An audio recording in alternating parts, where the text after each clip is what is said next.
Welcome to Module 4 in Online Business Mania. In this module, we're going to talk about scheduling your success. So, we're going to create a schedule. Now, what you need to do here is to plan your work and then work your plan. People never plan to fail when they begin a new business or some form of new venture. The problem is that people fail to plan. So just think to yourself for a moment. Would you build anything without some sort of blueprint? Would you build a house without some form of plan or a blueprint? Would you just go to the do-it-yourself shop and get some nails and some odd bits of wood and then start to knock them together to build a house? Well, I don't know about you, but I wouldn't.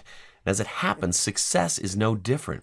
So what we need to do is this: analysis of the now. The basic concept of this is to look at where you are now and then review your current work and family time. What this entails is that you review your schedule as it is now. What time you go to work, what time you have lunch, how much time you spend with the family, and what you do when you are with the family, and so forth. You need to write all this down so that you are aware of it and you can then begin to build up your plan. Assess the wasted time, the goofing off, television, video games, Facebook, and so forth. Now, I'm always one for spending a bit of time in front of the television watching a good movie or a solid documentary, or for that matter, spending time with the kids watching a kiddies movie. Now, that's time really well spent. Nevertheless, what we're talking about here is just time waste stuff. If you keep putting off what you ought to be doing and playing video games instead, for example, that's sort of time kill stuff. Don't make this the centerpiece of the time you should be spending working. Write it down. Again, write all of this down.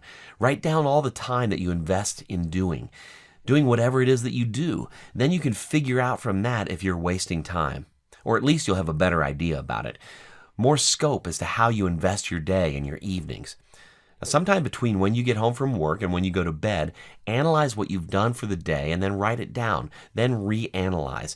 It shouldn't necessarily take you more than half an hour or so. Decide upon the amount of time you wish to devote to your business. Once you've done that, you then need to determine when that time will be. When you start to do this, when you begin to figure out when the time will be that you will invest in your business, that's when we can begin to work out what it is that we need to do and how we're going to do it. Now, so let's talk about creating the business schedule. If you're used to building businesses, be that an MLM business or whatever it might be, then you might be able to do this with relative ease. However, if you're new to business, then it could take a lot of time investment and thought to implement this. So what we need to do here is to outline the daily routine. So start out with your normal work and family activities. Organize the exact time frames that you will focus on your new business. Do remember that even when you're at work, there's no doubt that you have occasional times that are dead. What I mean by that is you will not be working and you will have a little time to think about other factors in your life. This is the time that you can consider things like your mission goals, your mantra, your success statement. It's all time well spent. Organize your exact time frames that you will focus on your new business. And at this stage, what you need to do is to write out your entire week's schedule and be graphic with your schedule. So, say for example, your day's schedule looks like this. 6:30 a.m., get up for work. 7:30 a.m., go to work. 11 a.m., coffee break at work. 1 p.m., lunch break. 3 p.m., coffee break. 5:30 p.m., leave from work to return home. 6 p.m., arrive at home. 6 to 6:30, get changed and spend time with the kids. 6:30, have dinner with the family. 7 p.m., spend time with the kids, watch TV, shoot some hoops, play tag, whatever. 8 p.m., spend time on your business. 9:30 p.m., send the kids to bed. 9:50 p.m., more time invested in the business. 10:50, time together with your spouse. 11:30, time for bed. Write all this down on paper and, of course, allow for a bit of flexibility. For example, at weekends, this schedule will, of course, be different, unless you work your job 7 days a week, in which case you're surely a slave to labor. Make 5 copies of this schedule. Keep a copy in your office at home or your office at work, in your car, on the bedroom mirror, on the fridge, above your bed. Involve your spouse and your kids in this too. Sit them down and have a family meeting. You should tell them exactly why you're doing what it is that you're doing. You're intent on building up your income, or you are intent on being able to spend more time with your husband or wife and your kids. You're intent on taking your family for an extra couple of holidays each year. After explaining this, you need to get your family more involved in the whole process. Once they're involved in the process and they understand what it is that you're doing, they will help to keep you on track, even more so if you can also tie in family goals.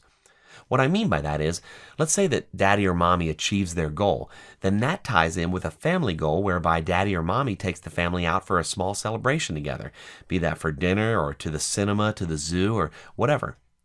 Or it could be that if mommy or daddy achieves a certain larger goal, they'll buy a new bike for their daughter or son. It's all about getting the family involved in the goal-setting process. So in turn, what will happen is that the family will keep pushing you to achieve your goals. In essence, your goals become their goals. Basically, what will happen is that when you have cooperation from everyone in the family, you all work together as a unit. If you like, you can term this as a family synergy. Having this family synergy or cooperation from everyone makes your life a whole lot easier than it would be otherwise, and it becomes a routine. And a routine is basically about creating a new habit, and it tends to take about a month to create a new habit, 28 to 30 days. Once you create a success habit, it becomes much easier to continue on down the road to success. Treat this new business as your very first job. This is important because most of us get very enthusiastic about a new job at the start, and then that enthusiasm dissipates as time moves on. And when it's our own business, because we're working for ourselves, we tend to go easy on ourselves, or at least many of us do, where some of us really do beat ourselves up a whole lot if we don't meet what we deem to be perfection. So if let's say you agree with yourself that you need to be in your home office at 8:30 p.m. each evening, 5 days per week, but you start to show up at 8:45 p.m. and sometimes not until 9 p.m., you need to reassess and treat this as your first job. Would you be late for your first job, ever? You'd probably arrive each time about 15 minutes before you're due to begin. You'd be excited about the opportunity and keen to impress your boss or bosses. So treat your own business as your first job and continue to treat it as such. Would you argue with your boss or buck what he or she is telling you to do? Even if you don't particularly like what it is they have to say, you'll still listen and do as you're told because this is your very first job. Or I hope you will. Some of us would prefer to buck, I know. So that said, who is your boss? It's you. You are your own boss, so listen up. You're putting a blueprint together for your own success. You're doing this for you, so don't buck yourself. The problem is that many of us get going with entire enthusiasm, but after a week to 3 weeks, we're back to the previous schedules all over again. It does not matter what your business is. This is a business. It is not a game, so you have to treat it as a business. Follow through on your exact schedule for 28 days and include your family in what you're doing. After all, you're going to be investing time away from your family in building your business. This is crucial, and you have to take it seriously for your success to come. This is the foundation that you must lay for yourself. The detail of it is coming up soon, but for now, we need to lay out the foundation. You want to schedule your schedule.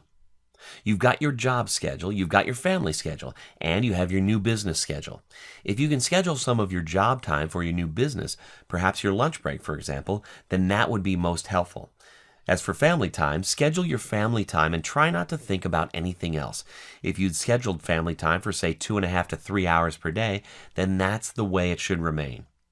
Put your cell phone off. Don't check your emails. Don't look at anything else that's going on. Just adhere to your family time. But when it comes to your business time, again, be very strict. You have to tell the kids that this is your time to devote to your business, and there's to be no argument and no disruption to that time.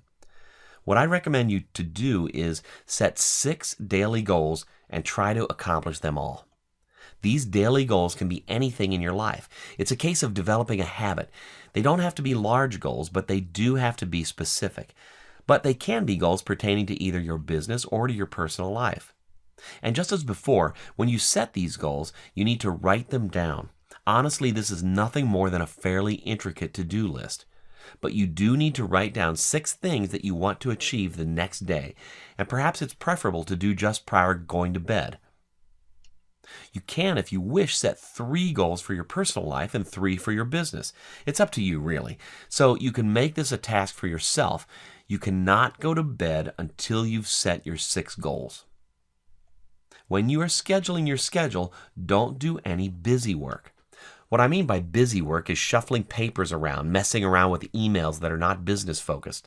It's all too easy to mess around with email. You check out the joke emails you've been sent, then forward those to another 4 friends. You read the email you received from your mother, then the other 2 you received from friends. You read through 4 emails about some shiny new internet marketing product or service, and so on and so on. A friend of mine told me about this when cleaning up my desk at home. Touch a paper once. Touch a paper once and actually do something with it. In other words, don't just pick up a piece of paper and put it down on another part of the desk. If you're cleaning your desk, it means you are cleaning your desk. Either put the paper in the trash, file it carefully for action later, or deal with the matter now, providing it's specific to your business.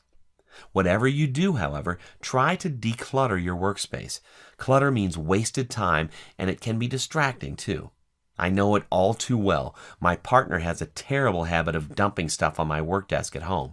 Fruit, cell phones, earrings, toilet paper, hair combs, you name it, it's there. And yes, I keep telling her not to, but she never listens. Now include at least 1 hour per day for your education. There are going to be things in your business that you have little to no idea about. There is, of course, the matter of outsourcing here, but that's for a later date. For now, try to devote an hour per day to learning something new that will hopefully be of some benefit to your own business. Include at least 1 hour per day implementing what it is that you're learning. Don't just read something and think that it was or is a great idea and then forget about it. If it's such a great idea, figure out a way how you can implement it. If you read about something that seems to be really good, but on trying to recall what it is, you can't, probably because you didn't fully understand the concept, then write down the main points and then use Google search to find out more about it. If Google does not provide the type of answers you require, then go to your mentor or sponsor and ask them, if you have a mentor or sponsor at this stage. Keep a success journal. The success journal will allow you to look back on what's happening and will allow you to make a quick assessment of your progress. When you see the progress you're making, it helps you to maintain motivation. You'll read through it briefly and you'll think about everything you've actually learned and achieved along the pathway to your goals. Add at least 1 entry each day to your success journal. There are a few other aspects that you might wish to include in your success journal. What did you learn that day? What did you do on that specific day to advance your business? How are you feeling about your business and your progress? How are you feeling about your new business? How are you feeling about being your own boss? Are you frustrated with progress? Are you still excited by the prospects of business success? Do you feel at all overwhelmed? New ideas that you're coming up with. Although at the start of your new venture, much of it may appear to be at least somewhat hazy, once you emerge from that haze, it's common to begin to have lots of new ideas about how you could progress your business. Thus, if you have some ideas in the middle of the night, which is often the case, then have a pen and paper handy by your bedside, or keep a little recorder close by and record your thoughts as they arise. You see, much of the time, when we have seemingly good or great ideas and we don't make a note of them, we forget them entirely. Once you've created the success journal, you'll want to review and tweak. Analyze your progress each week with the journal. This is the main reason for keeping a journal. It's an easy way to track your results and to see where you're going, and also how things are going for you. Be honest with yourself. You are your own boss, so don't be inclined to lie to yourself. There's no point saying that it's been a great week when you've goofed off for much of the time. If your schedule tells that you are to work 10 hours weekly on your business, but when you analyze the true time investment, you find that you've only invested about half of that, then write that down. Then you will see that although this is a progress report, a personal progress report, your progress is not quite where it ought to be. And if this is the case, then you know full well what you need to do in order to make more progress. Quit goofing off or whatever it is that you're doing other than working on your business. It's particularly important to hold yourself fully accountable as to how you actually did, and that includes both the good and the bad. On the other hand, don't beat yourself up too much. This is a new business. You have what is probably a busy life to deal with. You also have the responsibility of holding down a full-time job and a family to invest time with, or whatever your circumstances are. So don't beat yourself up too much, but at the same time, do hold yourself accountable and make corrections on what you can do to improve matters. What do you need to do to work on this week? We talked about daily goals. It's also a good idea to have weekly goals as well. So when you're analyzing at the end of the week, that's a good time to then consider and note down what you need to work on during the following week. How can you improve your business in the coming week? Be specific and write it down. Again, it's about creating and setting small goals along the journey. Remember, the definition of success is the continuous journey towards predetermined and worthwhile goals. What you can do to further your business in the coming week is to meet a predetermined and worthwhile goal. Be successful today and plan for your success each and every day into the future. Monitor and make any corrections as required. Again, this goes back to the torpedo principle, monitoring as you go and making corrections as and when necessary. Now, the next thing that you need to understand and focus wholeheartedly upon is don't delay. Write out your initial schedule now and then sit down with your family to make any revisions. You will be successful at your business if you commit to it. If you don't take the preliminary steps, however, the chances are that you will not take the other steps that are to follow. I wish you good luck. Thanks for joining me for Module 4, Scheduling Your Success. And once again, as always, if you need help, please ask for it.